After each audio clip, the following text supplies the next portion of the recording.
Happy Thursday, everyone. Thank you so much for joining us for this fireside chat with Leigh Felton. I'm so excited to be hosting Leigh. She herself is a former chief of staff at organizations such as Mozilla and Microsoft. And she is also a newly published author of the book, Unlocking Your Inner Chief of Staff. So if you haven't bought it already, I highly recommend. It is truly a fun read, is the best way I can put it. And if you have the book, you can understand why. Not only does it have a ton of great information in there, but it's also an activity book, which if you're anything like me, during the pandemic, I did a lot of adult coloring. So this is very familiar to me. And so I'm so excited to welcome Leigh here to the stage. Everyone, please join me in giving her a huge virtual round of applause. And thank you so much for joining us today, Leigh. Oh, thank you, Claire, for so much for having me. I've been looking forward to this. Amazing. Well, I know that we have a lot to cover, everything from your chief of staff journey to now you are now a published author, which is incredible. And I'd love to dig into that as well. But let's start with some introductions. Give us the introduction on yourself, a little bit about your chief of staff journey. And then I know we're going to want to dig into a lot of different aspects as you've moved around from different organizations to learn more about the details there. Most definitely. And you did a beautiful job in your introduction of me. That's exactly what describes me. I've been what I call a career chief of staff for the last almost 17 years. I was one of the first chiefs of staff at Microsoft Corporation back before the chief of staff role was widely known. I would say in a lot of ways that I got in, on the ground floor of the chief of staff function and have been able to really shape and understand and influence and drive what an executive level chief of staff can really contribute to the organization. And so my background is business communications. I got my MBA in business communications, which is basically the ability to translate complex technical or data or business information to every audience, to various audiences. And so, I went from there to being tapped to be one of the first chiefs of staff. And ever since I did that, I have not looked back. It is just one of those roles when it is a calling for you, you feel it, you know it, and you don't want to get out of it.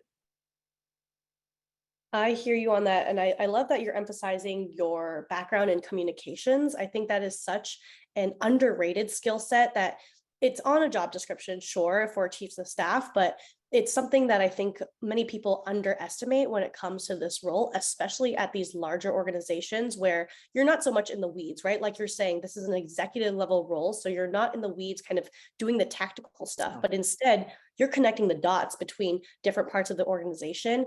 And especially in this remote world that we work in, right, where there's a lot of async communication, there's a lot of text, having a strong communication background is just so important. So tell me a little bit about, you said that you're one of the first chiefs of staff at Microsoft. How did that even come about? Can you give us a little bit of insight into why Microsoft decided that now is the time for a chief of staff and everything that you went through there to make the role happen?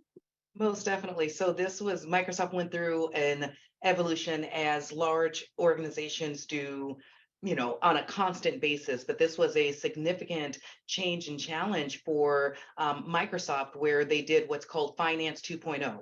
And so they went from having one company-wide CFO to business-led CFOs and, really looking at individual businesses and how those businesses operate almost as independent organizations. And so with that, the chief of staff role arose primarily to help these executives with finance insights. And so you had your controllers. And so instead of what I call the CEO, I call every business executive a CEO. But instead of the CEO of these organizations having to work directly with finance, they had a chief of staff role, which really helped to oversee and understand the entire business end to end and what that operational process looked like. And so the chief of staff role really started primarily as a finance focus, but as this role became so valuable And more executives like, oh my gosh, the chief of staff really is this right arm. I'm so much more productive. There's so many more things that I can do.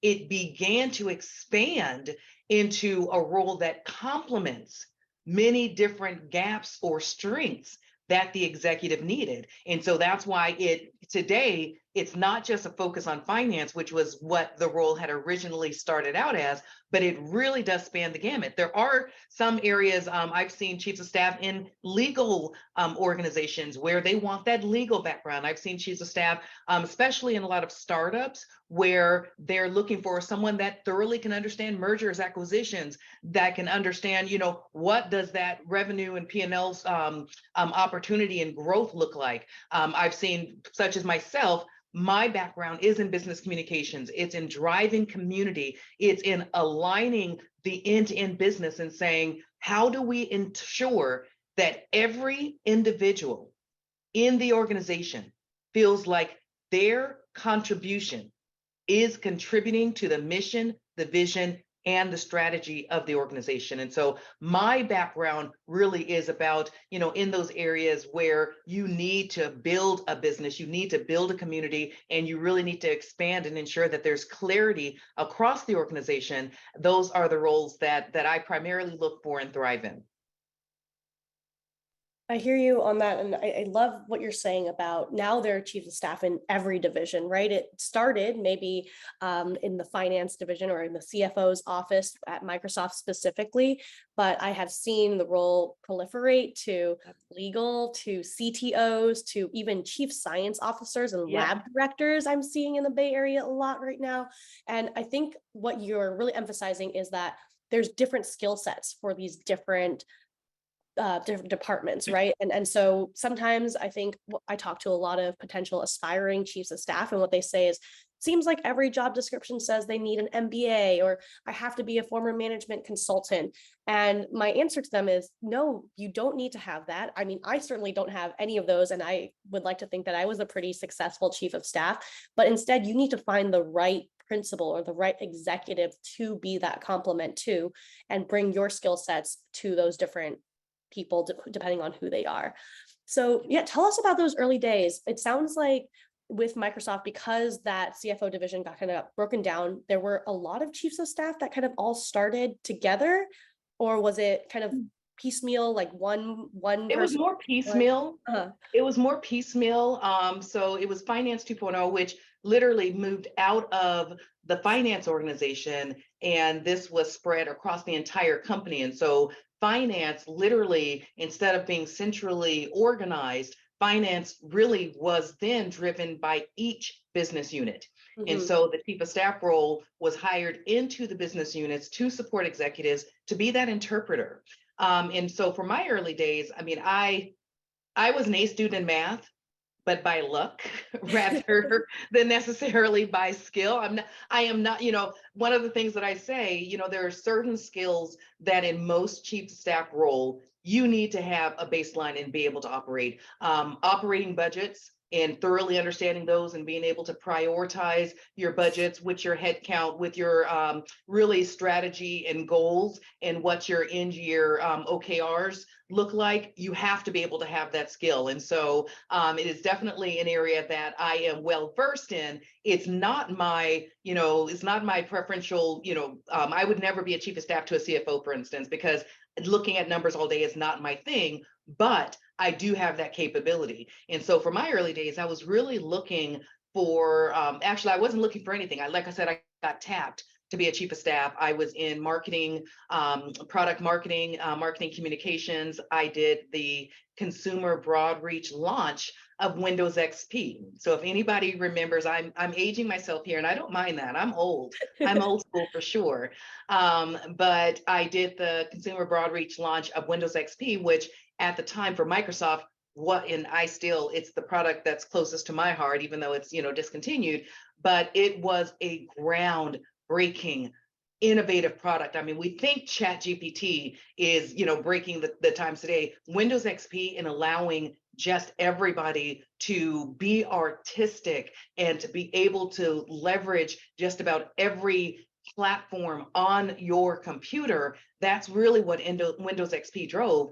And so I was on stage with Bill Gates, Steve Ballmer. I did the financial analyst conference with Jeff, Connors, who was the CFO at the time. And so I did get the opportunity to get a lot of publicity back then. And so when I don't know, after that launch, it's like you start looking, there's opportunities that come around, and the HR organization for Microsoft, they needed a chief of staff, and my background, I'd never been a chief of staff before. So people say, oh, you have to be a chief of staff to have been a chief of staff. That's not true. But the alignment of the skills that I brought to the table were directly integrated into what this organization needed. They needed project management, which I had in droves. They needed communications management, which I had in droves. They needed community building, which I also had. And so it's not about, have I done this exact role, responsibility by responsibility by responsibility, but it is, how do I translate the great transferable skills that I bring to the table? How do I translate that into what it is you're looking for in that position? And the doors opened up for me. And like I said, once I did the position once, actually fell in love with the ambiguity, fell in love with the fires, fell in love with having to run a business, behind the scenes and make things happen without necessarily having the authority, but fully having the accountability. And that just intrigued me and excited me, that every day was different, and that I had to be able to juggle and to be able to, really do the heavy lifting and make things happen. And it was just fun and exciting. I hear you. And you kind of answered my next question here, was exactly what you mentioned. Which skill sets, did you have that had you tapped into for these? And you mentioned project management, right? Community building, communications, which we mentioned earlier. And I think those are all really key to have as a baseline, right? When you step into a chief of staff role, and then some of the more nuanced stuff, depending on which department you go into, a lot of that can be learned. And I think that's the thing that many people are maybe hesitant when they're first applying for roles, is that they're like, well, I haven't done the job before. But I mean, almost every chief of staff that I know has never had the chief of staff title before being one. Like, it's not something that you come out of school knowing that you want to be. It's not something you can go to school for. There's no chief of staff major. And so it's very much this, I call chief of staff a mentality, over a specific job description, if you will, because like you said, once I was in the role, I fell in love with it. It was something that I realized that I wanted to do long-term, always work in this space now. And it's very much because it has all of those elements of creative thinking, and where you need to get kind of end state, right? You kind of get the end project, or what the end state looks like, but how you get there is completely up to you. And what resources do you have to leverage? Who do you know in the company to help you get there? And I think that's what makes the role so exciting. It is. It is. There's a question here in the chat that Leigh is asking about, being tapped for the role. Who was involved in tapping you? Was it the kind of business unit leader?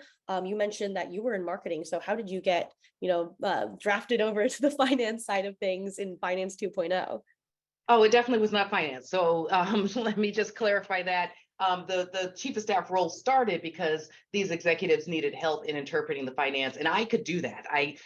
Finance isn't my strong suit, but I could do that. But I got tapped, like I said, because I had driven literally company-wide. I was known as the queen of XP.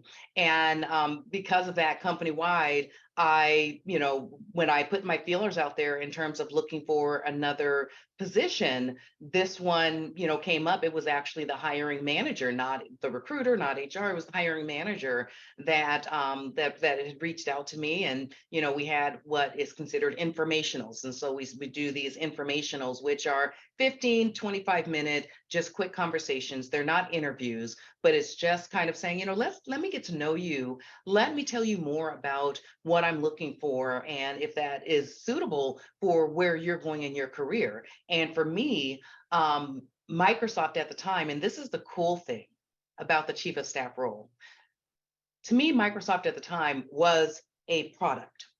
So if you're at a company like Microsoft, you're very tunnel vision, and Microsoft is Windows, Microsoft is Office, Microsoft is Xbox. When you're in those business units, in those organizations, you're very tunnel vision that really everything at a company centers around what you're doing.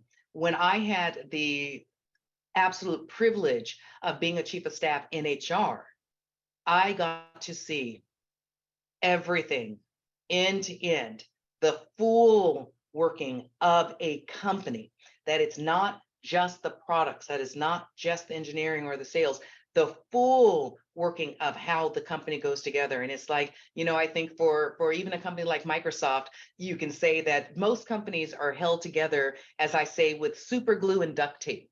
And being in the chief of staff role, it's really your job to patch and repair and to find those gaps and holes before they crack, and to get them repaired and rebuilt.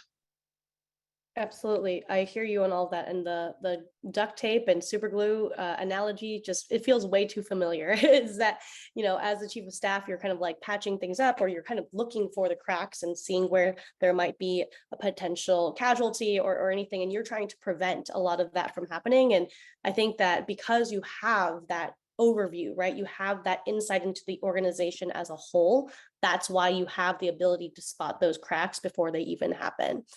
Okay, so as you kind of grew in the role, I'm curious as to what made you decide that my time here at Microsoft is done and I wanted to move on to Mozilla to become the chief of staff there. Tell us a little bit about that transition and what you were thinking about as things like that were happening for you. Actually, I am in being a chief of staff, I can't sit still. I like change. I like challenge. I like, to be able to tackle and take on some of the scariest, hairiest problems that can be faced. And I'm actually considered what they call a boomerang. So I was a two-time boomerang already at Microsoft, and so had the absolute honor of working in a startup. And so going from Microsoft the first time, I worked in a startup environment focused on renewable energy, where I was the COO. I did everything end to end when it came to the business, when it came to working with the Department of Energy. And so building my toolkit is, you don't stop just at what is my foundation as, communications, or my foundation in business, or my foundation in finance, but there's all types of things that you continually build. And so getting to work in a startup opened up a whole new realm of new enlightenment and opportunity for me. And then from there, I just feel so blessed. I had the opportunity to work for the state of Washington. I was the director of the business services division for the Secretary of Commerce in the state of Washington, which means that and this was under Governor Christine Gregoire, I ran all, economic development, all imports, exports, all marketing for the state, all communications for the state. I did all of the governor's overseas missions. And so, really getting that. And so this was in public sector, which completely operated differently than large corp. And so I say that I even further built my toolkit and even further enhanced my executive presence and the ability to have a seat at the table. I would say the first and foremost, and I have a copy of my book somewhere, but one of the things that you'll see very clearly in my book, to actually be a chief of staff versus a business manager versus a project manager versus even an executive assistant. And I never put any of those roles in with the chief of staff role, because they're very different positions. But to specifically be a chief of staff, you have a seat at the table. And so going through that executive learning and that executive presence and being able to interact with anyone at any level of the organization, that really helped to establish that I was a career lifelong chief of staff.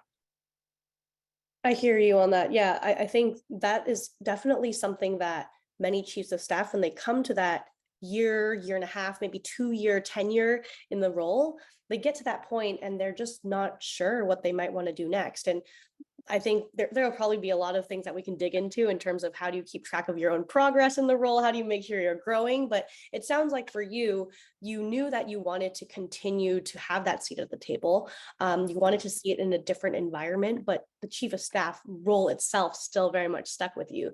So give us a little bit of compare and contrast in terms of your time at Microsoft and Mozilla. I know that they are quite different organizationally in terms of size and also in terms of what they're looking at in terms of products. So can you give us a Yes. little bit of compare and contrast during your two different stints there? What's amazing is, so like I was talking about earlier, at Microsoft, you have these individual business units. And so I consider the individual business units, even though Satya Nadella is the CEO of Microsoft, that is quite different. I consider these individual business units to have their own CEOs, even though those aren't the titles.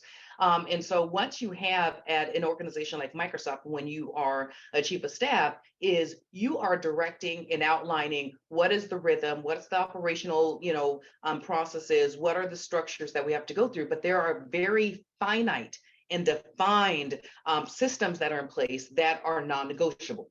And so at a company like Microsoft, there's so much, authority that you have to refine and define, but it still has to fit into the natural structure of the way the company operates. At an organization like Mozilla, when you are working, really with the CEO and the board, and that is the last, line of defense, it's quite different because your level of influence and the conversations that you're having, there's a lot more that you are looked at to build, to define, to structure, to begin.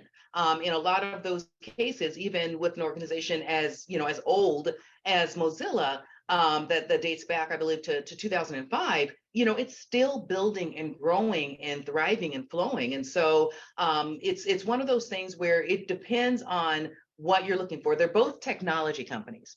And so for me, I love technology. I am a geek through every sense of the word. And to me, being close to technology and understanding the future and the evolution of where technology is taking us is important. So I love to be near tech.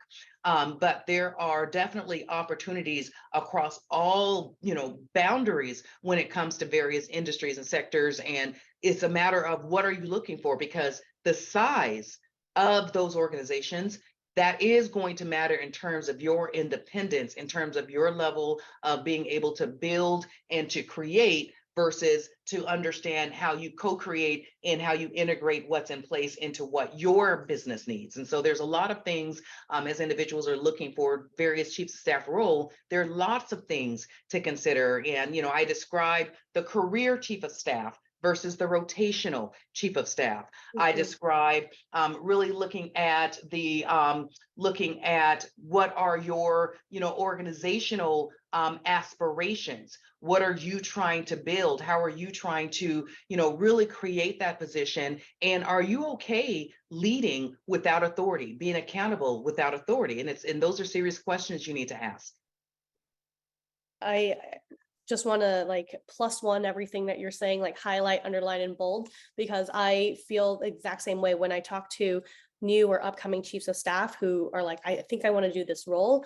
I really encourage them to sit down with themselves and say, what do you like to do? What makes it exciting for you? And the ambiguity, of course, is always there, but what do you like to be ambiguous about, right? And so my own personal experience, I was a chief of staff at a Series A company. We were very small. I always say I was employee number 6 through 10, depending on when we walked in the door that day, because 4 of us started at the same time. And we didn't have those structural things in place. The second day I was on the job, we had a employee come up to me and say, my wife just had a baby 2 weeks ago. What's our parental leave policy? We didn't have that structure in place yet. Whereas, you look at something like a Microsoft where that's a given. And so what kind of things do you like to build? What kind of, operations do you like to function in and thrive in? Those are all really important things to kind of evaluate as you look at chief of staff roles. So I want to pivot the conversation a little bit, and I also want to make sure we leave plenty of time for questions. But tell us a little bit about your book. What drove you to decide to write a book about being a chief of staff? And let's start the book conversation there. Okay, I'm just looking. I normally keep a copy, right? Okay, here it is. So if you haven't gotten a copy, it's called Unlocking Your Inner Chief of Staff by Leigh Felton. And you'll see that it's a fun book. And so the book really highlights my personality. And so I call it an executive coloring book, because it's not just about, oh, let's read, I have ADHD and I used to be a avid reader, but now my attention span isn't as strong as it used to. And so I like to have fun with things as I'm teaching and as I'm learning and growing myself. So I decided to put that in a book format. And that's how I came up with the format. But how I actually came up and decided to write the book was because two major events happened in my life. One, as I was, as I started looking for roles and expanding my own, career and background, I had an executive coach, and the advice my executive coach gave to me was, Leigh, you have done so much in your career. You have led large businesses. You've done this and that. The chief of staff title does not exude the level of executive offerings that you bring to the table. And so if I were you, I would remove the chief of staff title from your LinkedIn profile. And I did for a quick minute. And then I put it back up because I said, I am a chief of staff. And if you see me as an executive and that I could run a business, then you should see a chief of staff as an executive, as somebody who can run a business. So instead of me changing my narrative and trying to change my titles of what I was, let's change the mindset and the appreciation and the respect for the executive level impact a chief of staff brings to the table. And so that was one incident that happened that got me just thinking, people don't understand the chief of staff role, and I need to help educate them. The second thing that happened is, as part of, in the same time period, like really close to each other, this second thing happened. I got a couple of job descriptions. Oh, from LinkedIn, you're the perfect fit for this chief of staff position. And as I read the job description, in both of these positions, the first three bullets included must be able to manage a complex calendar, must be able to schedule, international travel. And I can tell you, out of 17 years of being a chief of staff, I have never managed a calendar. I have never managed travel. In fact, I would not trust me to manage your calendar. That is not a strong suit of mine. And you will hear me just at the highest mountaintop really excel and prevail about how amazing the executive assistant role is, and that it definitely should be respected and appreciated for more senior. It's not a junior position. The executive assistant is a senior executive role. It just so happens that the industry, in terms of the price tag it puts on what it pays for certain positions, the industry just puts a certain price tag on the executive assistant role, but it's not a junior position. I end to end wholly respect executive assistants. They have a hard job. And if you really want to get anything done at a company, you better make sure that that executive assistant knows you and that you're working with them and that you're respecting them, because they are one of the most powerful individuals in the company and they should be treated with that respect. But it is not a chief of staff role. And so those two things happened. And I said, this right here, out of all the things that I want to do, I want to drive an education and an understanding, because this role, like I said, it is close to my heart. I love being and teaching and mentoring around being a chief of staff. And so I just decided people need to understand it. And, when I started Chief of Staff Leader Circle, my number one, in terms of my mission was to ensure that every high functioning CEO has an executive level chief of staff. I love this. And it's so funny that you say that, somebody was actually encouraging to change your chief of staff title into something that was more quote unquote understandable. And I saw a couple of heart emojis going up as you were speaking to agree with a lot of what you were saying. But, I almost counsel folks to go the other way around. I'm like, if a job is saying that you have to have chief of staff experience before, which, is a little bit of a weird requirement, but most of the time you have those job skills already, right? You're transferring them from something else that you've learned, and retroactively, changing your job title, if that is what you did and it's okay by, the manager that you worked with, into a chief of staff title can help bolster some of the credibility that you have. So it's almost feels, counterintuitive to go back and change it into, business operations manager or something like that when it is such a No, different. well, it wasn't that. So for me, it was the whole point was that this individual, because I consider myself a peer of the senior leadership team. So I'm a peer of any other CXO on your team. And into this executive coach, I could go somewhere and be CEO. I could easily get a job as COO. So her thinking was that the chief of staff role, people get it so confused with a business manager, an EA, that it actually down levels the executive level impact that I can have on an organization. And so if I were going for a COO role or head of operations or SVP of this or that, having that title on my LinkedIn, chief of staff, would actually make individuals think that I am not an executive. And so the very first thing that I say in the book is that the chief of staff is an executive, and you should present yourself and you should show up and you should have a seat at the table as an executive in the business. If you're just tactically executing on things that are being given to you, I'm very strongly in believing that is not a chief of staff role. A chief of staff is exactly that. It is strategizing, it is, analyzing, and it is helping to organize and facilitate how that organization operates, how it, achieves its goals, and how it sets the right expectations. So when you get to the end of year, what you said you were going to build, along the way, whether you're on track to build that. Understood. And absolutely. I think that is such a good distinction. And these are all different roles. I think that at the end of the day, that's what it is, right? An EA is different from a chief of staff, is different from a COO.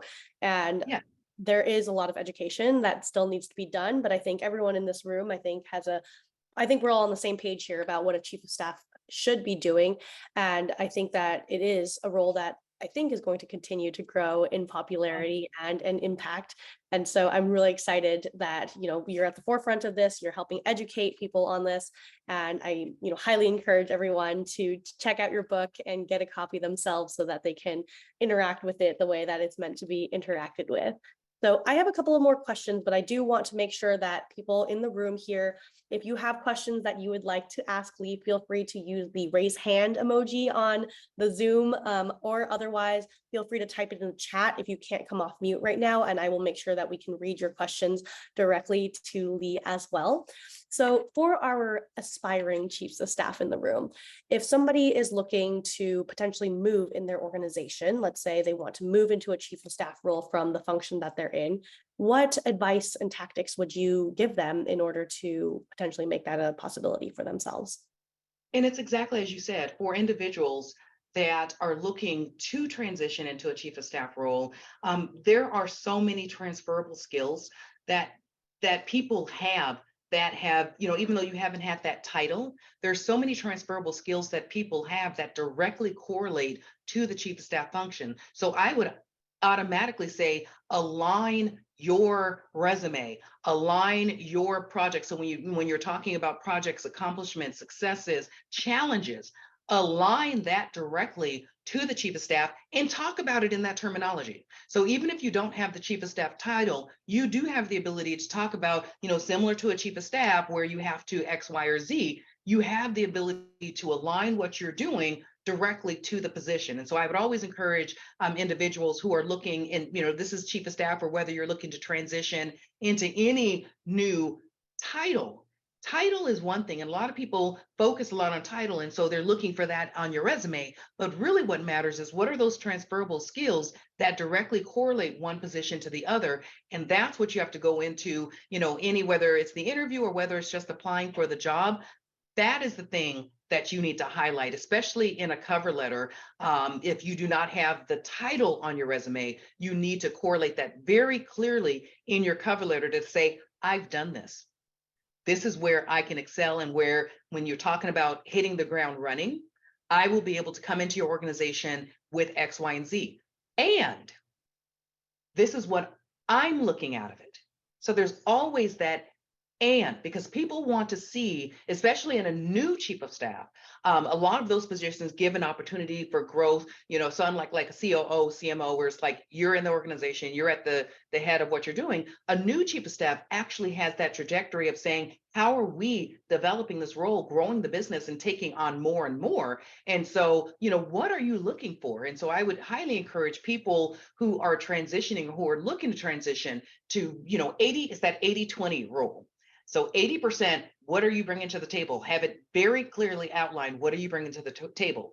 20%, what are you getting in return? I love what you're saying about how does your current skill set correlate with the job that you're looking at to move into. I think it's also very important to make it easy for the people to connect the dots. I think we know, right? We internally, we know, okay, I'm doing a lot of this stuff already. I've worked with executives, I've, run the OKR strategy, but maybe you haven't, when it comes to a small organization, had direct access to the board just quite yet. But what you have done is you have created that update and communication document for other executives within the company. Make those analogies super easy to connect the dots and do the dot connecting for the person who's the hiring manager, the informational call, whatever it is, instead of kind of leaving it up to them to try to figure out what exactly, how did you transfer those skills? And I think that's something that many chiefs of staff on their resume, on your informational interviews, is a skill set that you can work on, because it's storytelling. We go back to this skill set of communications that you have. It's how do you communicate those skill sets so that it makes it very easy. So Sarah, I saw that you have a question here in the chat for Leigh. Question is about would love to hear more examples about how Leigh has leveraged the ambiguity of the role to her advantage. How do you balance the needs of the organization with your own career goals and interests? That is a beautiful question, because I always say, and this is similar to what I was just commenting on, that every position should give you something in return. And so even if you're like me, I'm end of career. At this point, I want to find positions or roles or, coaching that touch on my passions of how I can help society. And so, but there's always something that you should be, regardless of where you are in your career journey, you should be looking for. And so for me, as I think about the ambiguity and what just made me thrive in that is my background. And so my parents used to move a lot when I was growing up. And so I went to a different school, like literally every year. And so every year I had to adapt, adjust. I had to modify, my environment. It's okay. How do I fit into this school? How do I fit into this group? And in schools, junior highs, high schools, they're cliquey as heck, right? And so it's like, but how do I fit in and have an enjoyable experience over this school year? And that's the same thing that I feel about the chief of staff role, because things are different. And it was interesting because I hired a business manager. And so I'm fortunate in that, and especially over the last 5 years, 5 to 7 years, all of my chief of staff role included resources. And so, today, and we can have a conversation about that, when you should think about, having resources versus when you're more of an individual contributor. But all of my positions have had resources in the last 5 years. And so I hired a business manager, stellar, I mean, amazing, high achiever, like can just literally make things happen so quickly. And he was just phenomenal. Everything, hitting it out the ballpark. But he was miserable. He was miserable. He was miserable. We had a conversation and he said, I want to be able to get through my to-do list. It's like, I don't mind people throwing stuff at me, but I want to be able to say, okay, let me catch it, and then I will get to it. And I consider, if there were any stepping stone to a chief of staff, I would consider a business manager that stepping stone to a chief of staff. And so in that role, he wanted to just be able to get lots and lots of things accomplished, but he wanted to be able to direct what that priority was and when he got to it and just get through that list. I would say for anybody who is aspiring or in the chief of staff role, you should know you don't get through your to-do list. Never. If I get through 25-30% of my to-do list each day, I am rocking it, because you are the first line of defense. You are the individual. And not to mention, I had, in addition to my to-do list, I had back to back to back to back meetings because I was a delegate chief of staff, which means that for my CEO, things that were going on, before they went to the CEO, they would come to me and then I would help determine, okay, how do we resolve this? Is this something that I can, assign somebody to, or is this something that we actually need to get something set up with the CEO to meet on? And so I had lots of meetings and I had my to-do list. And so you don't get through your to-do list. If you like to have a, defined list of things that you can do and you can, show that accomplishment, then I would honestly say maybe the chief of staff role is not the role for you. But for me specifically, I love dealing with that ambiguity. I love the fact that every day I go into the office.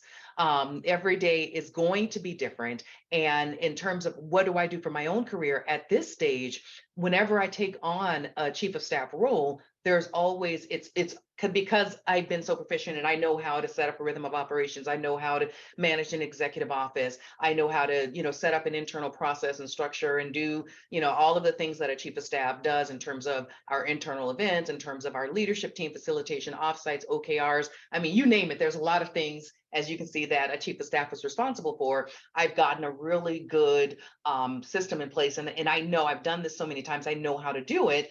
That I always take on a separate line of business. And so lately, since I've been in the AI space and really looking at technology equity, I've driven a lot of businesses around our responsible or ethical AI programs. Previously, I ran go-to-market programs or external communication programs. And so for me, growth means, yes, taking on and having that seat at the table, but also having a line of business that I can also, make things happen and feel like I'm busy all the time. And that is something else as a chief. I like to stay busy. I love that. And I hear you on kind of having a lot of previous experiences come into play when it comes to navigating ambiguity, right? You mentioned like moving around a lot, for example, and kind of applying even just your personal life skills to the chief of staff role. And so, kind of a follow-up question to what Sarah asked here, how did you communicate that to your principal, to the executive that you worked with? I'm sure day one, it wasn't like, oh, yes, Leigh, like come and kind of join this organization. And then, you get to manage a business unit. But how did you kind of navigate that relationship to get to being able to get that organizational need, but also getting to do the things that you're interested in doing, which is running a business unit and kind of keeping yourself fresh in the different things that you're working on? I would say there's two different timelines for that. And so, like I said, so I'm later career. And so in later career, in the book, I have a list of what I consider non-negotiables. And so these are things that when you're looking for a chief of staff position, I have a number of them listed in the book, but you have to determine what are your non-negotiables. So for me, non-negotiables include having a seat at the table, include anytime the CXO or the senior leadership team that they are at an event or that they are, at a meeting, that I am also at that event or at that meeting. To me, non-negotiables include being able to, right now, if it's a technology company and it's working around AI, it's being able to do speaking and keynotes and trainings around responsible AI. And so those are conversations that I have very early on as part of the interview process to say, these are the non-negotiables of what I'm looking for. One of the non-negotiables that I have is having an EA. Because as a delegate chief of staff, my schedule literally can be just as busy as the executives.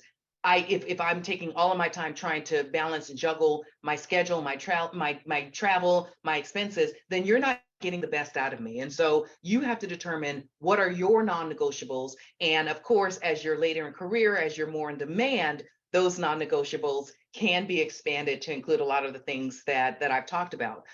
When you're more mid-career, or this is an early chief of staff journey for you, it's one of those things that you still have to stand up and represent yourself.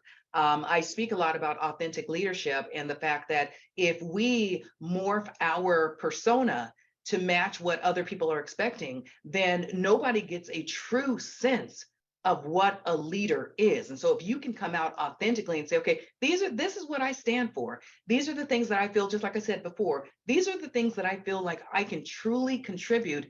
This is what I ask for in return.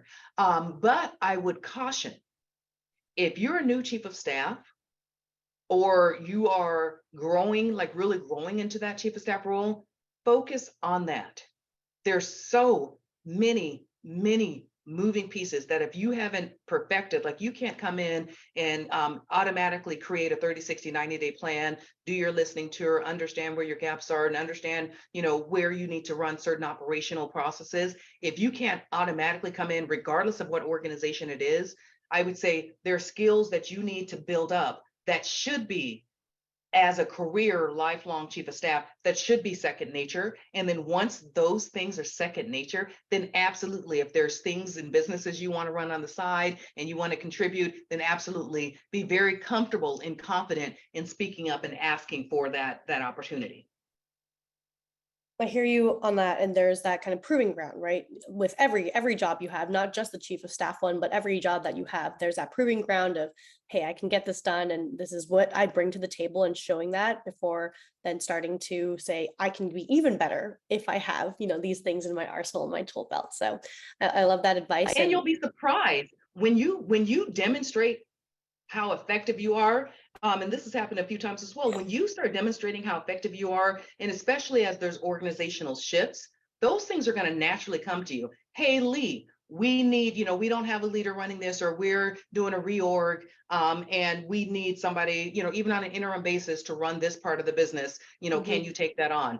And I always say, if you're a true executive level chief of staff at a certain point in your career, you should be able, even on an interim basis, you should be able to step into any of the senior leadership teams and lead that team until that backfill or that leave of absence is finished. So you should be able to step in and take on various teams, whether it's your specific background or area of expertise. Absolutely. So here's another question from Stanish in the chat. Quick question, and I think this is a European, definitely chiefs of staff in Europe. It's starting to grow a little bit, but I think it's a little bit behind the American market in terms of being at different organizations. But if an organization does not have a chief of staff role, how do you sell the role and to whom?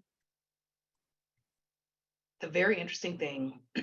So especially if you're in UK, it is an up and coming role in UK that's getting a lot more publicity. And unfortunately, some of the publicity is around the EA position and the fact that you cannot succeed in your career as an EA unless you move into the chief of staff role. And I've been working with a number of the UK EA organizations to really debunk that that saying, because the EA role should be respected and appreciated. And for me, I think the EA role should have, should be able to align to director, your director EA. I mean, I'm not an EA and I don't speak on behalf of EAs, but to me, there should be that level of growth and seniority in the EA role, just like in other positions.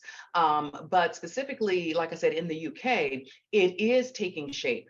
And I've been very fortunate to have a lot of recruiters and specifically CEOs reach out to me and said, hey, I've heard about this, chief of staff thing. It's becoming really prevalent in the industry that if you don't have a chief of staff, you need one. People just don't know what a chief of staff is, but they know I need one. I just don't know what it is. And so that really is one of the reasons that I wrote the book, because, someone, I think in a review said, this book is like an end-to-end thorough job description of what you should expect of a chief of staff. And people need to understand there's so much that an impactful executive level chief of staff can provide to a CEO, that if nothing else, send them some job descriptions. If you found some really good job descriptions of a chief of staff that can transform a CEO. So think about it this way. If you're a CEO and you could get, so I always say it like this, a CEO, as you think about that person being the visionary, the strategist, really the motivator in bringing the entire organization along on whatever direction you're going, you piece off. The business has to be run as well. There is the operations of the business, the day-to-day, all the fires, everything that's going on. And why distract the CEO from doing that when you could have this piece of the CEO breaking off for a very small fraction of the cost, doing that work for you? I haven't met one CEO yet. They may not be able to afford it, right out the gate, but I have not spoken to one CEO after discussing really the realm of the chief of staff role. I haven't met one CEO that hasn't said, oh my gosh, how do I get one? I hear you, and I think what you're saying is so true. It's been, now that I'm working in the chief of staff space on the placement side and the community side, I've gotten a lot of CEOs reaching out saying, I think I need one of these chief of staff people. And I'm like, great, well, tell me about, what you're looking for. Tell me about the job description. They're like, well, I don't really know, but my other friend CEO has one, and I think I need one. So I hear what you're saying. And what's great is that there's an opportunity here, right? There's an opportunity for, if you are interested in these roles, to talk to CEOs, especially at these early stage companies where there's still kind of a direct line of access, and pitching the role to them and saying, this is what I bring to the table. A lot of what you said, Leigh, earlier about, here are the skill sets that I have, here are the things that I can do for you, and this is how I can free up your time. And the other part is, there's, again, a lot of education to be done still. And especially in growing markets like in the UK, in Europe, I've started to work with a couple folks in Southeast Asia who are starting to get excited about the role as well. But there's still a lot of education that needs to be done. So I think we have time for one more question here. Beth, I see your hand raised. So Yeah, to come on and add you up here so you can ask your question to Leigh directly. thank you. Actually, it's more of a comment, but first of all, I just want to say thanks very much for the presentation, Leigh. I think you've touched on a lot of topics that I can say I have experienced, and I've been in this role for about 3 years. But the one comment that I wanted to make for aspiring chiefs of staff, and hear your perspective on this as well, Leigh, is that I keep telling people flexibility is a superpower. And that because there is still so much confusion, even among other C-suite and executives, around what this role is or should be, I think all of us have to be flexible, because what's key in this role is working well with the CEO or the person that you are partnering with. And every CEO is different. They all have different strengths and weaknesses. They all have different likes and dislikes. So being able to fill that gap means understanding what is it that this executive really needs, in the COS role, and being able to adapt to that with them, if that makes sense. Oh, no, it makes perfect sense. And, one of the things that I truly believe in, if you're working with a high functioning CEO, they will be open to this. A CEO does not need I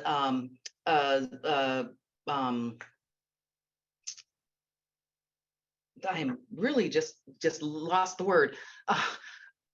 Okay, does not need an exact replica. Thank you. Does not need an exact replica of themselves. If you are executive level chief of staff, what you bring to the table is understanding the perspective of the CEO and being able to weigh that with other perspectives. And so I always say, for the chief of staff role, your number one priority is the success. And you can argue with me, and I'd be very happy and willing to have this conversation, but your number one priority is the success of the CEO. Your number two priority is the success of the CEO's business through your number three priority, the success of the leadership team. And so you have to be able to, when you're talking about the flexibility, you have to be able to go between those three spaces fluidly in a very confidential manner. The chief of staff role, just like the CEO role, just like the EA role, can be a very lonely position. And so that is your team. And so you have to be able to, in that confidential space, be able to both be respectful and understand the CEO, but at the same time, be able to represent your perspective, your needs, your thoughts and the strategies and the things that you're bringing to the table. You need to be able to integrate between that and working across the business with every function in the business, being able to be there, to be present, to be a servant leader. And then obviously with the leadership team, both being a partner. They need to see you as, I always tell myself, I am an extension of every leadership team member's team, but I'm also a peer of that leadership team member as well. And so in terms of being flexible, absolutely, you need to be able to transform through spaces and be able to communicate with various audiences in a way and in an emotion, as I say, that they will feel, that they will relate to, and that they can learn from.